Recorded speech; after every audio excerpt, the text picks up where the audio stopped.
Ton problème est peut-être la façon dont tu illustres et présentes ton CV. Tu te dis, mais comment je peux postuler? Pendant longtemps, je postule. J'ai même écouté un jour, un ami dit que il faut seulement postuler. Le jour que ta chance va venir, ta chance va arriver. Peut-être que ce n'est pas une question de chance. Peut-être que c'est juste une question de la façon dont tu présentes ton CV. 2022, l'ambassade des États-Unis avait lancé un poste. Le salaire était entre 3 500 000 et 4 millions. Et j'étais tout excité, j'ai postulé à ce poste. Je n'ai reçu aucune notification. Mais j'ai eu la grâce de connaître la personne qui avait été recrutée. Et je me suis rapproché de la personne pour demander, grand frère, s'il te plaît, est-ce que tu pourrais me montrer ton CV? Je voulais connaître quelle était la différence de CV entre une personne recrutée à l'ambassade des États-Unis qui va toucher entre 3 500 000 et 4 millions le mois et le mien. Et un jour, il m'a dit, petit frère, je t'ai envoyé mon CV. Mais je suis rentré chez moi excité. Je voulais que le taxi là arrive rapidement pour que j'aille regarder qu'est-ce qu'il y avait de différent, qu'est-ce qu'il y avait de particulier dans son CV.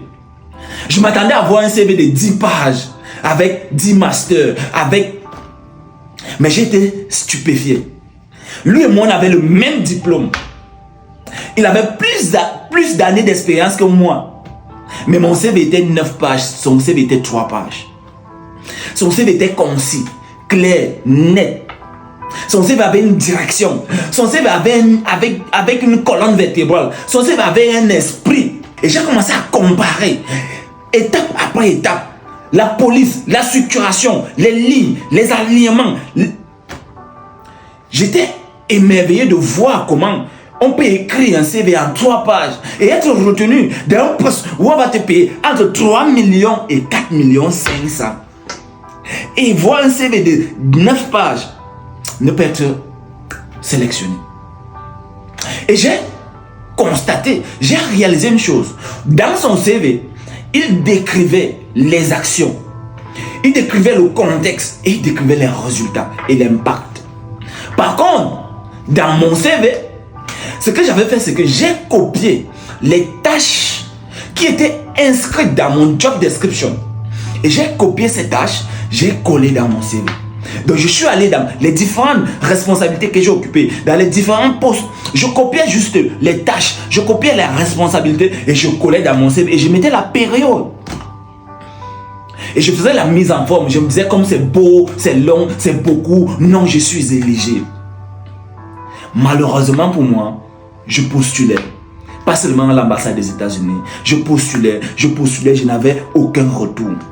J'étais employé dans une grande organisation. Je postulais, je ne passais aucun entretien. Toi aussi, si tu es dans cette étape actuellement où tu postules, tu n'as aucun retour.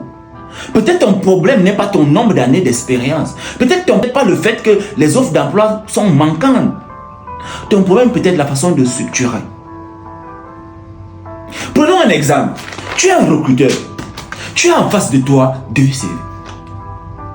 Tu as un candidat qui écrit de l'autre côté, dans ses responsabilités précédentes, contribution à des campagnes de sensibilisation en communauté. Et de l'autre côté, tu as quelqu'un qui écrit: j'ai animé 20 campagnes de sensibilisation qui ont permis de mobiliser 300 personnes et conduit 45 personnes à bénéficier d'un paquet de services complet en 2024. Toi qui es face à ces 2 candidats, il y a un autre qui a décrit la tâche, la responsabilité, ce qui est bien. Mais il y a un autre de l'autre côté qui a décrit le processus, qui a décrit l'action, qui a décrit le contexte, qui a décrit le résultat et qui a décrit l'impact. Tu vas prendre qui? Honnêtement. De l'autre côté, sa façon de décrire te montre déjà qu'il sera apte à rédiger les rapports. Il sera apte à transmettre fidèlement. Il sera apte à évaluer la qualité du service qu'il va donner. Il sera apte à évaluer la qualité du rapport qu'il va transmettre. Il va se rassurer de la promptitude, de la qualité de tout ce qu'il va faire. Mais l'autre te dit juste que j'ai contribué. Et c'est comme ça dans la plupart des CV que j'ai vus. J'ai eu la grâce de participer à des commissions de recrutement dans mes anciennes responsabilités. Et aujourd'hui, en accompagnant les jeunes, je reçois énormément de CV. La personne va te dire, participer à une enquête, gérer les comptes de telle entreprise, faire comme ça, faire comme... Le fait de décrire tes responsabilités montre juste que tu étais ou tu es dans cette entreprise où tu occupes ce poste. Mais ça ne démontre pas ta valeur. Ça ne démontre pas la plus-value que tu apportes dans ce domaine bien précis. Pour résoudre ce problème, pour apporter une solution à ce problème, pour que tu transformes ton CV, j'ai mis en place une équation mathématique à 3 inconnus. La première inconnue ici est l'action. La deuxième inconnue est le contexte dans lequel tu te trouves. Le dernier inconnu est le résultat ou l'impact ou la plus-value que tu as apporté dans cet environnement. La première inconnue permet de dire dans cette responsabilité, qu'est-ce que tu as fait? Qu'est-ce que tu as posé comme action? La deuxième inconnue permet de décrire l'échelle, le temps, les outils utilisés. Et la troisième inconnue permet de décrire l'impact de ta contribution, d'écrire la valeur ajoutée que tu as apportée dans cette organisation, dans cette entreprise, dans ce poste. Et ça permet de transformer ton CV. Au lieu de transformer ton CV à un tas de responsabilités, ça transforme ton CV à un tas de valeurs apportées, à un tas de preuves. Et quand tu vas présenter ça devant un recruteur, le recruteur saura que voilà quelqu'un qui va transformer mon entreprise. Voilà quelqu'un qui va arriver. Il ne va pas venir juste accomplir des tâches, il va venir apporter une plus-value. Parce que les recruteurs ont besoin de personnes qui vont apporter des plus-values. Un autre truc que tu oublies en listant les tâches, en listant les responsabilités dans ton CV, c'est que quand tu listes les tâches et les responsabilités de ton CV, ça décrit, ça ressort les mots-clés de ton ancien employé, bien de tes anciennes responsabilités. Par contre, le nouveau poste que tu vises, utilise ces mots-clés. L'évaluation sera faite sur la base des mots-clés du nouveau poste et non sur la base des mots-clés de ton ancien poste. Et c'est pour ça qu'il faut adapter en fonction de l'offre, en fonction des mots-clés du nouveau poste que tu vises. Tu dois pouvoir te mettre dans la tête du recruteur. Quand tu es en train de répondre à une offre d'emploi, tu te positionnes, tu dis comment le recruteur va penser ou comment le logiciel du recruteur va penser. Comment le logiciel du recruteur agit. Si c'était moi ce logiciel, qu'est-ce que je vais aller chercher dans chaque CV? Et quand tu te positionnes comme ça, tu commences donc à formuler ton CV qui sera dit au logiciel, voilà le meilleur candidat.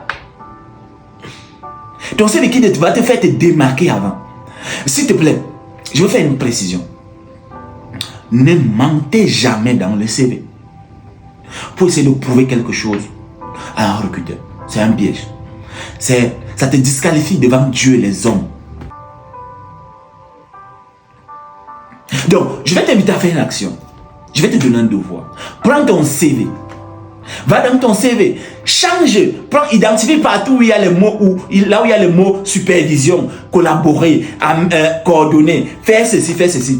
Prends ton CV et applique l'équation mathématique que je viens de te montrer. Action plus contexte, plus résultat, plus-value ou impact. Si tu veux connaître comment transformer ton CV, l'adapter, l'améliorer en fonction de chaque offre d'emploi disponible, transformer déjà toute la structuration de ton CV. Puis, vendredi le 31 juillet, à partir de 21h, au séminaire gratuit que j'organise en ligne. Le lien pour s'enregistrer obligatoirement est dans la bio de description. Va cliquer dans le lien et enregistre-toi. Réserve ta place. Parce que ce vendredi, nous allons aborder pratico-pratique comment améliorer, comment adapter son CV avec les outils de l'intelligence artificielle. Aujourd'hui, tu ne vas plus prendre 5 jours, tu ne vas plus prendre 2 semaines, tu ne vas plus prendre 1 mois pour essayer d'ajuster, pour essayer d'écrire. Ça va plus être une tâche difficile. Aujourd'hui, tu vas le faire en 5 minutes, en 10 minutes ou en 20 minutes maximum. Avant de partir, je vais t'inviter à faire 2 actions. La première action, c'est abonne-toi dans cette chaîne et suis pour ne rater aucune opportunité du contenu que nous allons développer ici. La deuxième action que je vais t'inviter à faire, elle est de partager cette vidéo à un ami, à un cousin, à un collègue, à un étudiant. Parce que dans cette vidéo ou bien dans cette chaîne, nous allons développer le contenu qui va te permettre, premièrement, de pouvoir gagner ta vie dignement. Alors, on se dit, dans ton futur poste et dans tes futures responsabilités, stay tuned.